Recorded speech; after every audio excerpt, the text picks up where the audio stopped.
Sige po. Ayun na nga. So, dapat ang plano namin, maggagawa kami ng channel. Tapos, parang ang original na idea is parang tutorial series siya. Tapos, mga sample calls, 'di ba kasi sa training halos wala kaming sample calls. Tapos sabi nung mga coaches, "Coach, 'pag nag-release ka ng tutorial baka wala na mag-enroll sa'tin, kasi may tutorial na." Sabi ko, oo nga 'no. Sige mag-ano na lang tayo, mag-interview na lang tayo ng mga, medical VAs ngayon. Tapos parang, alamin natin yung mga struggles nila, paano sila nag-apply, anong ginagawa nila sa mga client nila ngayon, para at least magkaroon ng idea yung iba, 'pag nag-a-apply. Kasi parang yun yung wala kang makikita sa internet, eh, 'di ba? Yung reality talaga kasi siyempre ang mga ina-advertise ngayon like $7, $10 ganyan, tas easy onboarding, ganyan. Hindi nila alam na yung reality is really far away from expectations, ayan. So, kaya kami naggawa ng ganitong kineme. Okey. Sige. Okey, sige start ka muna sa background mo, Rose. Okay po. So, hello. Hello, everyone. I'm a registered nurse, safety officer, and also a trained first aider. So I've been in the corporate or nursing industry for about 9 to 10 years.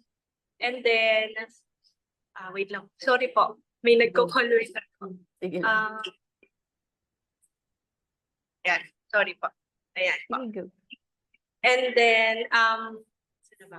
And then I transition into a medical VA just, I think just last year po, around November, December.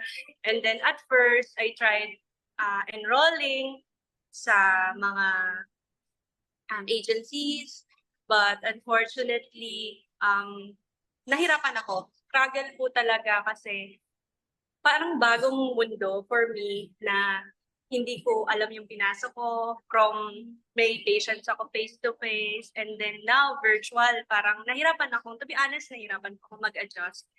And then nangyari pa yung time na parang I was so down na parang bakit walang tumatanggap sa akin? Bakit feeling ko complete naman ako sa experience, sa knowledge, pero there's something lacking in me. Then one day, my sister-in-law, who is also a VA, found VAs of the future, and then introduced me na, bakit di mo i-try mag-enroll at a very budget price, and also I can learn the basics. And Oo. then, ang tagal ko pong nag-isip if mag-enroll ba ako.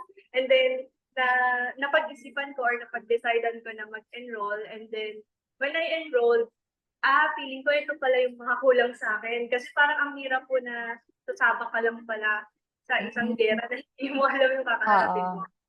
And then, naging teacher or coach po namin si Coach Jen and then the others. Tapos, nagbigay sila ng tips kung saan pwedeng mag-apply, anong dapat isagot sa interview, and then, wala din po kasi akong alam about mga EHR, EMR, and then nagbigay din sila ng tips on how to navigate, na yun po talaga yung ginagawa ko sa work ngayon. Nagna-navigate ng schedule ng patient, Oh, galing.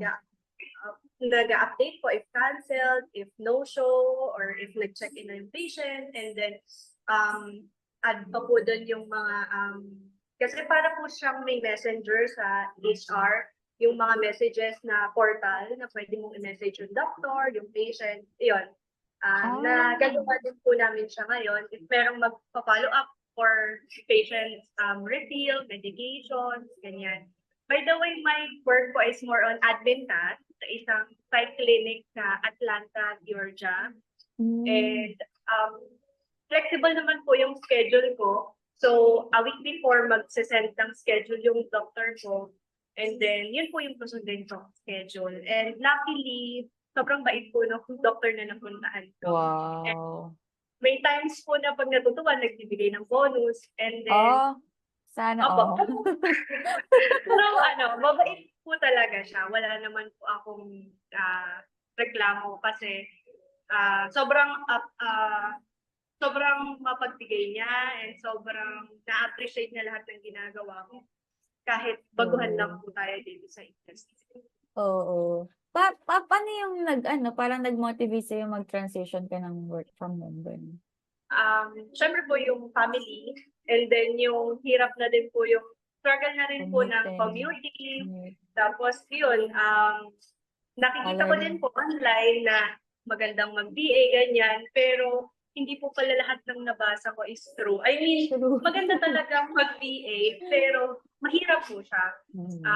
Talagang magbibigay ka ng time, ng attention, and pag-aaralan mo talaga. Hindi pwede na bigla ka na lang.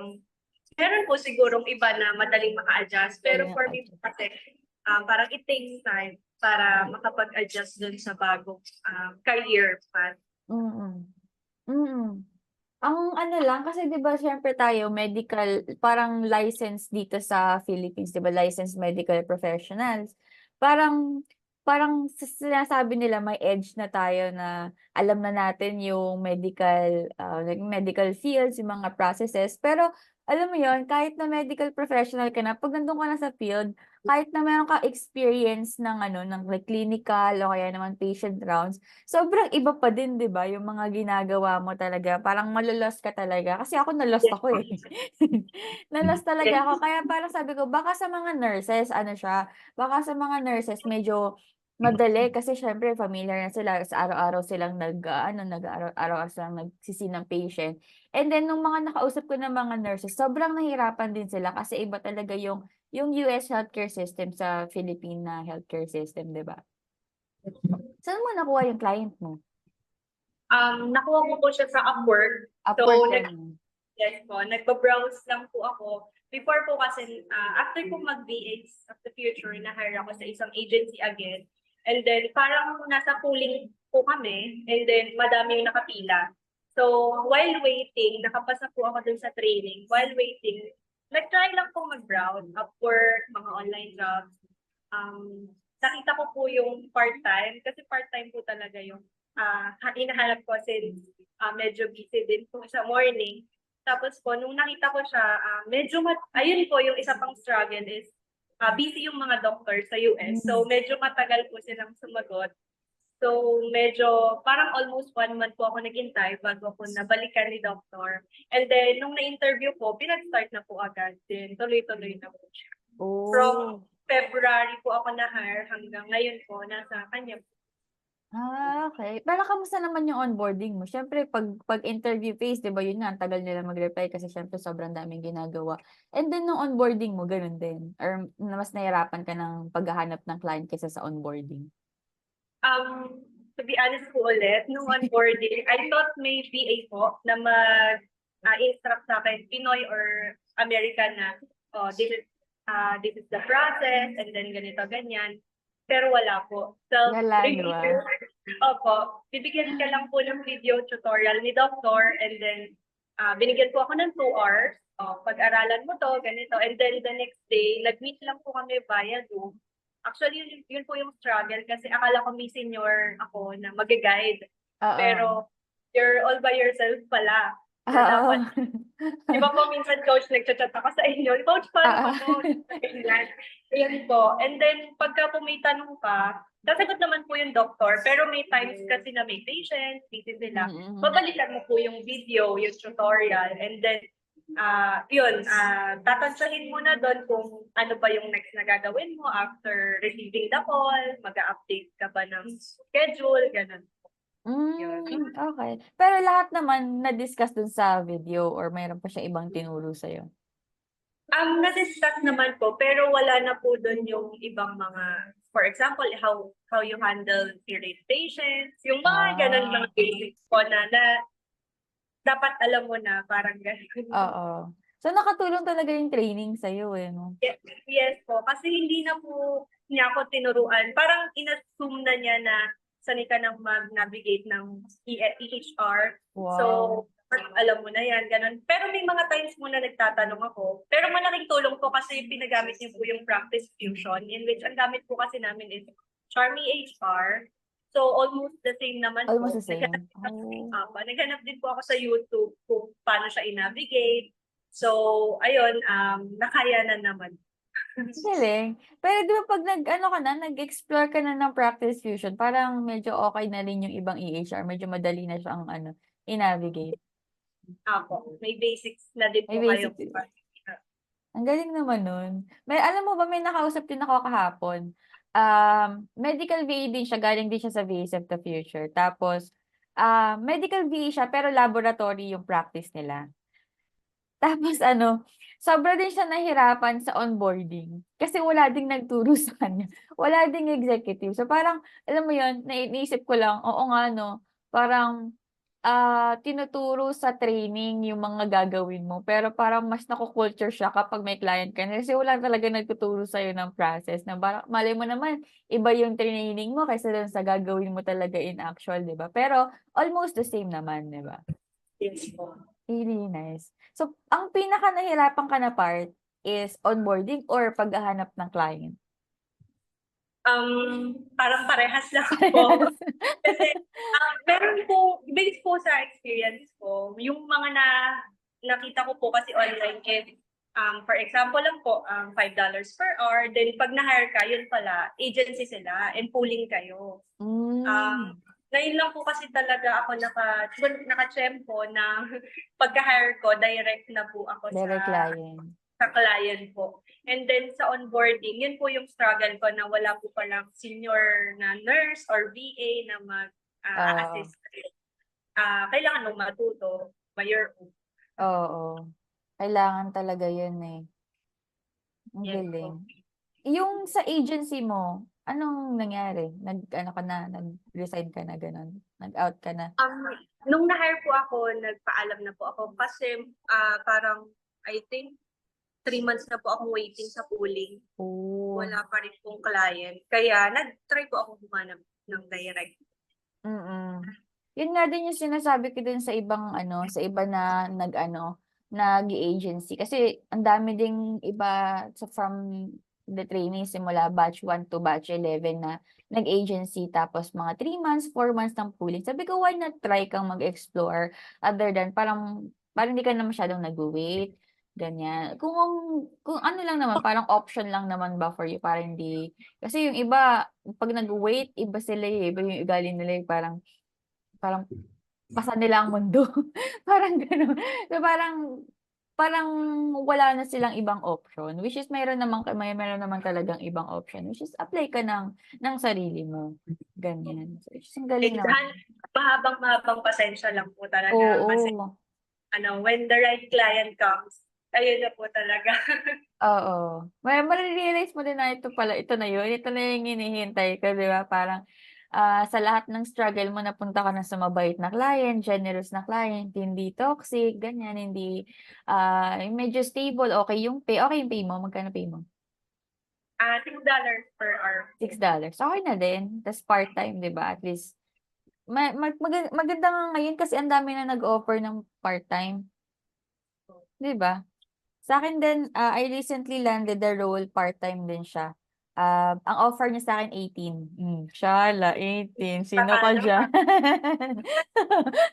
Sobrang na-shook ako nun kasi ang offer lang niya sa'kin originally is 13. Siyempre guna-guna ako nung 13 na yun, 'di ba? Tas nag-message siya sa'kin bago kami mag-start. Sabi niya mag-usap daw kami about my rate and hours. So, okey yung time niya, EST, which is okey din sa akin, match na match siya sa'kin kasi wala akong client ng that time na yun. And then nagsabi siya sa'kin, "Okey lang ba sa'yo 18?" Parang ano pa siya nun, babang-baba pa siya nun. Sabi ko, "Oo, okey na okey yan sa'kin 18 na yan." Tapos ayun, sobrang, ang galing lang nung part na ano, na parang lahat ng experiences ko nag-fall parang perfect dun sa role na hinahanap niya. Tas ano, wala kaming onboarding. Naloloka ako, wala kaming onboarding. Parang 1 week pa lang naman ako sa kanya. Wala kaming onboarding, alam mo yon. Pero ito na, parang binigay, ito na, kaya mo na yan, wala na tayong onboarding. So parang sabi ko, huy, hindi ko naman alam to, paano ko to gagawin? Tapos hindi mo man lang wala kaming any type of orientation, promise. Next, ang practice lang niya is Tuesday to Friday. Nag-start ako Tuesday, alam mo yung start na ako kaagad, nandun na ako sa email, dun na ako sa EHR, ta's wala kaming training. Sabi ko, "Kaloka ka."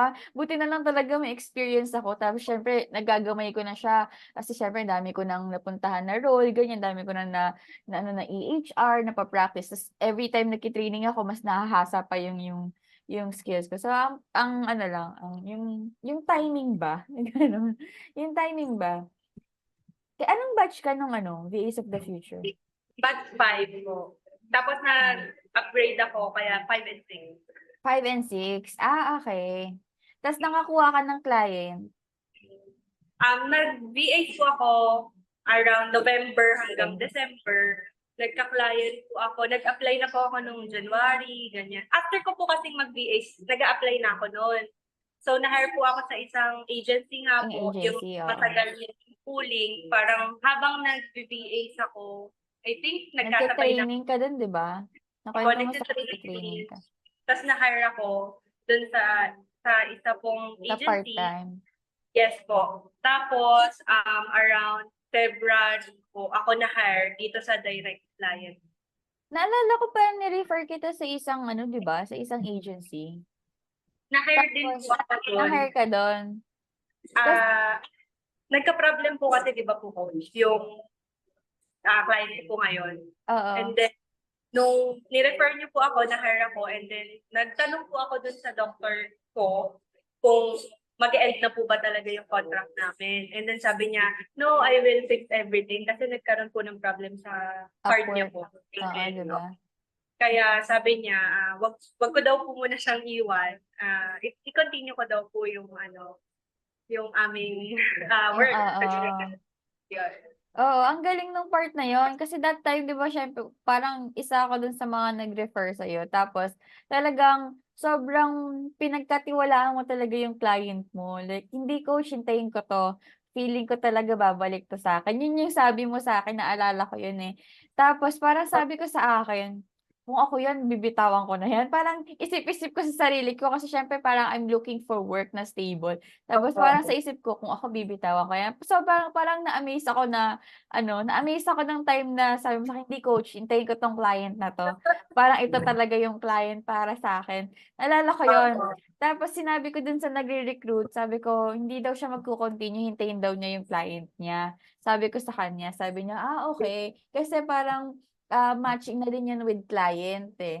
Tapos Opo. parang Yes po. hinihintay ka, 'di ba, hinihintay ka ng recruiter. Tapos sabi ko, hindi daw siya tutuloy. So parang ako yun ang hinayang, na hindi daw siya tutuloy, kasi naghintay siya sa client niya. Sobrang talagang tiwala siya dun sa client niya, which is I'm happy naman kasi hanggang ngayon nandun ka pa rin dun sa client mo 'no. Mabuti hindi ka nakinig sa'kin, hindi ka nakinig sa'kin. May mga advices din talaga ako na ano, eh, na palyado, eh, palyado. Hindi po, matagal din po talaga ako nag-intay. Parang, for me po kasi, kaya ko lang po siya hindi din maiwan kasi, di ba po, first timer ako, freelancer, and nagbigay siya ng chance. Parang ang daming experience na pwede niyang i-hire, pero hinire niya ako. So parang for me, nabigyan niya ako ng chance, so bakit hindi ko siya, bakit hindi ko po Wow, siya bigyan ng one more chance na, chance. yan po. So, nag-promise naman po kasi siya na i-wait ko daw siya. So, nag-wait po ako. Tapos, if ever po sa future, planning daw po siya na i-direct hire po talaga ako. Yun po yung sabi niya. 'Di ba direct hire ka naman? Di ba po, coach Upwork? May portion Parang outside. ako. Ganun. Okey. Ay, Okey, cut ang niyo na lang galing. po yun. Ilang Baka po. ilang months ka nag-ano, ilang months ka, 'wag na natin ituloy yun baka mamaya maano tayo, mas cut tayo ng Upwork. Tawag nito, ilang araw ka na weeks naghintay ka sa kanya? Matagal po. Almost 1 month. Almost 1 month, ta's bumalik din naman siya sa'yo. Nag-a-update siya from time to time, gano'n? Hindi po. Actually po, pag kaya po tumagal ng gano'n, pag po nag-chat ka sa kanya, 1 week siya bago sumagot. Kasi, Hmm, ewan ko po, ang busy po yata niya. Hindi ko po mm. alam. Yun. Okey. Coach, sorry po. 4% na lang po pala ako. Hala, Hello, sige. patay. I-end mo na, ano na lang, magbigay ka na lang ng advice. Sige pa. Okay na pa. Ayan. So, sa mga aspiring VAs po dyan na gustong mag-transition na mga medical field tulad ko, magkaroon lang po kayo ng habang patience. And syempre, kailangan po natin ng mag-aral on our own. So for me po, malaking tulong yung diniscuss nila coach sa amin, sa VAs of the future, kasi talagang di lang po basic yung natutunan ko. Marami akong natutunan sa kanila na hindi na po tinuro sa akin ng client ko po ngayon kasi mostly po ng mga client sa US ay expected na nila na alam mo na yung gagawin.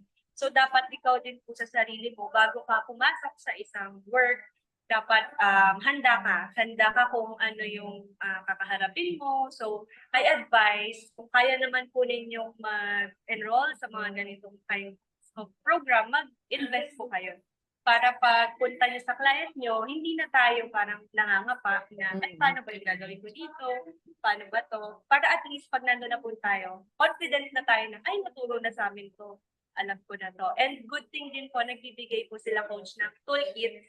So, yun po, every time na hindi ko alam yung gagawin, nandun po yung how to handle calls, how to handle irate patients, paano ka mag-check ng mga prior authorization. So, malaking po talaga. Binabasa ko po yun. Wow!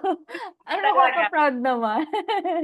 Yan po. And every time na may question ako at gising si coach, talagang kinukulit ko po. And sumasagot po siya anytime, kahit 3 a.m., 2 a.m. Yun po. So, kaya niyo po yan and just push lang ng push po.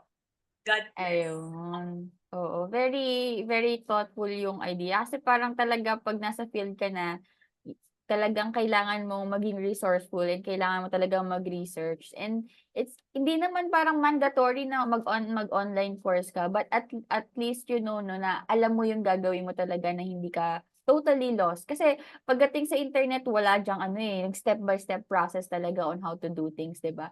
And that's Yes. really helpful. Pero kung ano ka naman sa parang point na gusto mo talagang mag-aral ng sarili mo, go for it. Hindi naman mandatory mag-enroll. It's just parang additional knowledge, additional learning. And dun sa mga nag-enroll sa courses, talagang nakatulong sa kanila and it gave them an advantage.